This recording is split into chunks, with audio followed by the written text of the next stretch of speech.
बिस्मिल्लाहिर्रहमानिर्रहीम। अस्सलाम वालेकुम डियर। आज एक बार फिर मैं हाजिर हूँ from the chemistry of doctors एक इंतहाई अहम टॉपिक के साथ जिसको हम मोज़रेला कहते हैं।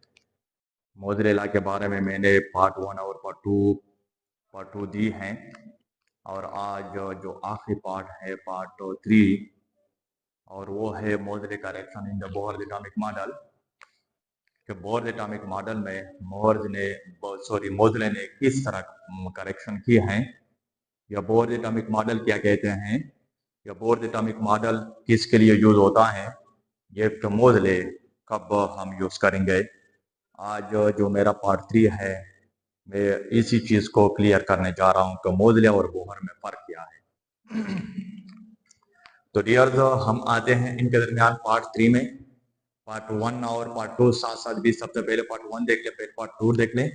पार्ट 1 और पार्ट 2 के बाद पार्ट 3 को देखना और इसी को हम कहते हैं part 3 Bohr model मोज़ले corrections.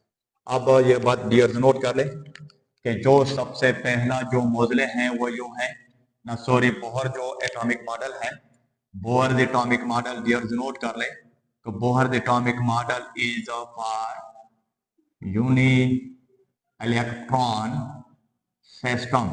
Bore जो होता है ये यूनी इलेक्ट्रॉन सिस्टम के लिए है, जस्ट लाइक हाइड्रोजन एटम, जिस तरह के हाइड्रोजन एटम यानी हाइड्रोजन जैसे एटम के लिए यूनी इलेक्ट्रॉन सिस्टम का मतलब ये होता है कि ये सिर्फ और सिर्फ हम उन एटमों या एलिमेंट के लिए इस्तेमाल करते हैं जिसमें सिर्फ और सिर्फ एक इलेक्ट्रॉन हो, जिस तरह के हाइड्रोजन।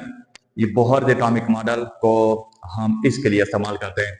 लेकिन यहाँ पे क्या है, मोज़ले किसके लिए है? मोज़ले जो होता है that is for the multi electron system.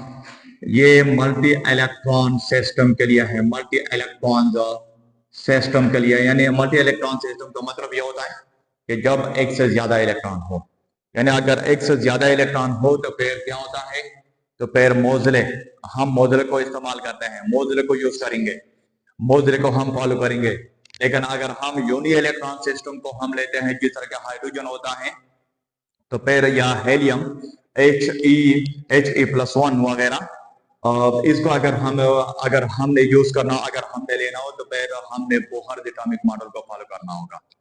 दूसरी बात ये होती है कि जो बोर होता है, यहाँ पे बोहर ने प्रियॉरिटी जो दी है, उनने क्या कहा है कि priority according to the Bohr, priority is for the only atomic number.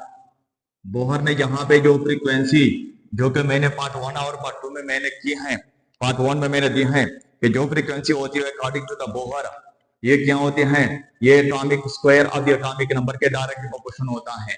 लेकिन यहाँ पे क्या है, यहाँ पे क्या है, अकॉर्डिंग टू द मोज़ले, यहाँ पे जो प्रियॉरिटी होती है या जो फ्रीक्वेंसी होती है, ये प्रियॉरिटी या ये फ्रीक्वेंसी डायरेक्टली प्रोपोर्शनल है किसके लिए, for the effective atomic number.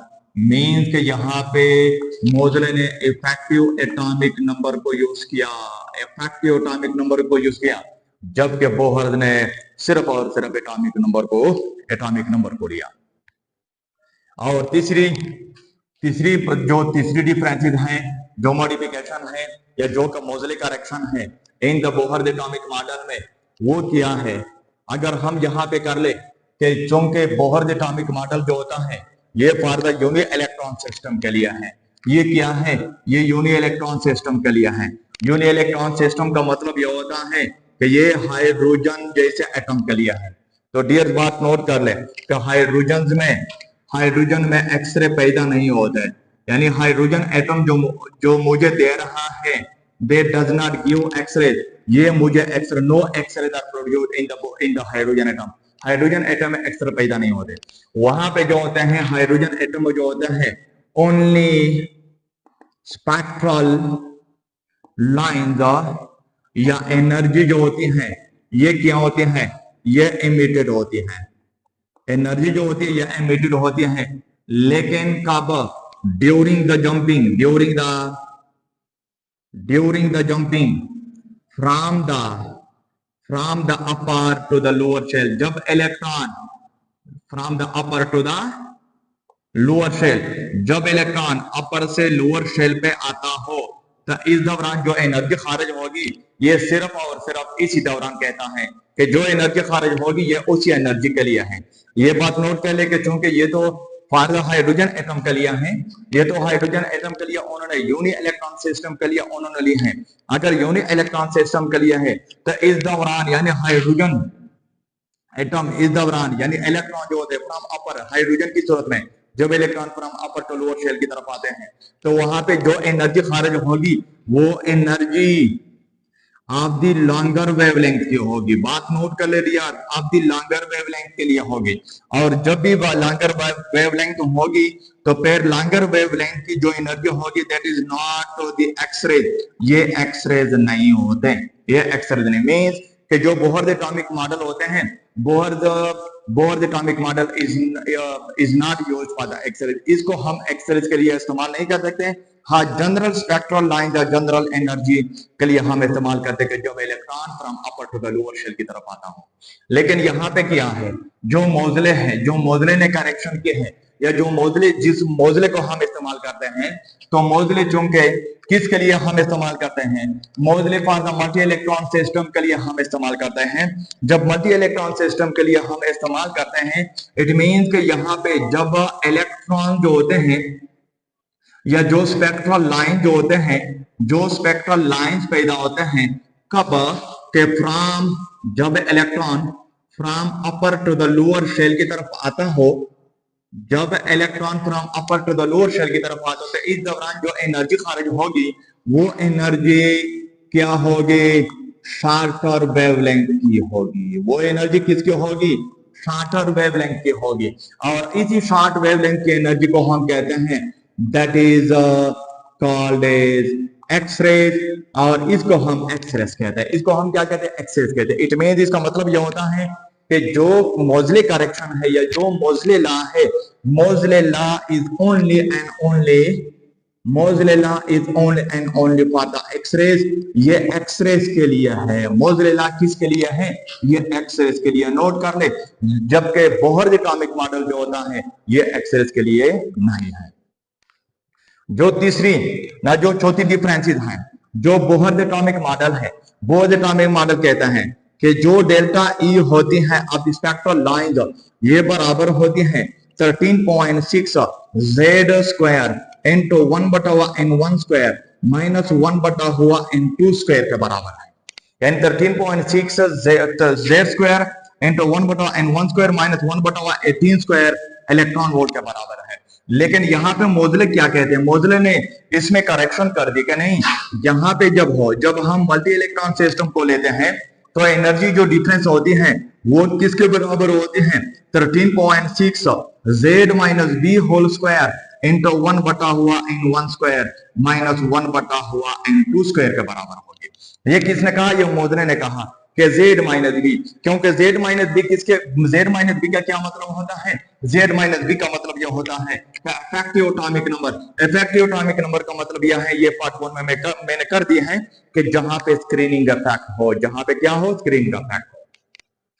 इस तरह यहां पे अगर हम पांचवा डिफरेंस कर ले, बोहर किसके बारे में कहता है, बोहर कहता है कि यहाँ पे जो फ्रीक्वेंसी होगी यानी frequency of the spectral line, frequency of the energy which is emitted during the jumping of the electron in the unit electron system, तो यहाँ पे फ्रीक्वेंसी बराबर होगी RC(Z) square into 1/n1 square minus 1/n2 square के बराबर होगी।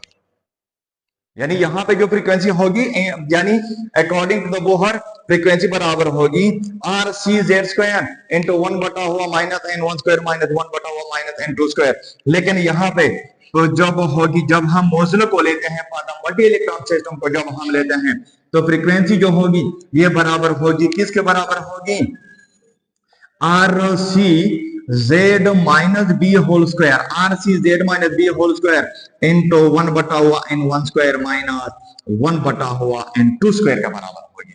यानी means कि यहाँ पे उन्होंने बोहर में उन्होंने किस में करेक्शन कर दी, मोजले ने करेक्शन कर दी किस में, बोहर में। कि जब मल्टी इलेक्ट्रॉन सिस्टम हो तो फ्रीक्वेंसी इसके बराबर होगी, लेकिन अगर यूनि इलेक्ट्रॉन सिस्टम हो तो फ्रीक्वेंसी इसके बराबर होगी। That is the Bohr, that is the मोजले। और 6 क्या है कि अगर हम यहाँ पे क्या लेते हैं, वेवलेंथ को लेते हैं, तो वेवलेंथ की सूरत में यहाँ पे जो वेवलेंथ होगी 1 बटा हुआ वेवलेंथ बराबर होगी r into Z square into 1 बटा हुआ n1 स्क्वायर माइनस 1 बटा हुआ n2 स्क्वायर के बराबर होगी। यानी अगर हम यूनि इलेक्ट्रॉन सिस्टम को लेते हैं और यूनि इलेक्ट्रॉन सिस्टम में हम स्पेक्ट्रल लाइन या एनर्जी एमिटेड को लेते हैं तो फिर इसकी वेवलेंथ इसके बराबर होगी।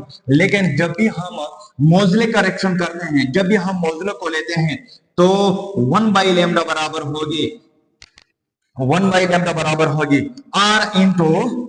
r into Z minus B whole square into 1 बटा हुआ n1 स्क्वायर माइनस 1 बटा हुआ n2 स्क्वायर के बराबर होगी। ये किसने करेक्शन कर दी? दैट इज कॉल्ड इज मोजले करेक्शन, और इसी को हम क्या कहते हैं, मोजले करेक्शन कहते हैं। लेकिन डियर नोट कर ले, एक बार फिर मैं क्लियर करना चाहता हूं कि जो मोजले जो क्या होते हैं, हाइड्रोजन एटम होते हैं, हाइड्रोजन एटम या हाइड्रोजन जैसे एटम मुझे एक्सरेज नहीं दे रहे हैं, मुझे एक्सरेज नहीं देंगे। क्यों नहीं देंगे? इसलिए क्योंकि हाइड्रोजन में जो एनर्जी पैदा होती है during jumping of electron from upper to the lower shell, वहां पे जो एनर्जी होगी वो लॉन्गर वेवलेंथ की होगी। जब वह लॉन्गर वेवलेंथ की होगी, यानी लॉन्गर वेवलेंथ का मतलब है कि जिसकी फ्रीक्वेंसी जो होती है वो इंतहाई कम होती है। लॉन्गर वेवलेंथ एनर्जी को हम एक्सरे नहीं दे सकते। इट मींस कि हाइड्रोजन या हाइड्रोजन जैसे एटम मुझे एक्सरे नहीं दे सकते, लेकिन हाँ जो मल्टी इलेक्ट्रॉन सिस्टम होते हैं वहां पे जो एनर्जी खारिज होगी, वहां पे जो स्पेक्ट्रल लाइन खारिज होगी और उस स्पेक्ट्रल लाइन को हम एक्सरे कह सकते हैं। वजह क्या होती है? क्योंकि उस एनर्जी की जो वेवलेंथ होती है वो इंतहाई कम होती है और फ्रीक्वेंसी जो होती है वो इंतहाई ज्यादा होती है। इसलिए यहाँ पे बात नोट कर लीजिए कि जो हाइड्रोजन होते हैं या हाइड्रोजन लाइक एटम होते हैं वो मुझे एक्सरे नहीं दे सकते, वो मुझे एक्सरे नहीं दे सकते। That is the main difference between the Bohr and मोजले करेक्शन। मोजले करेक्शन और बोहर में ये मेन डिफरेंसेस हैं, या मोजले ने किस तरह बोहर मॉडल में करेक्शन कर दी। Okay dear.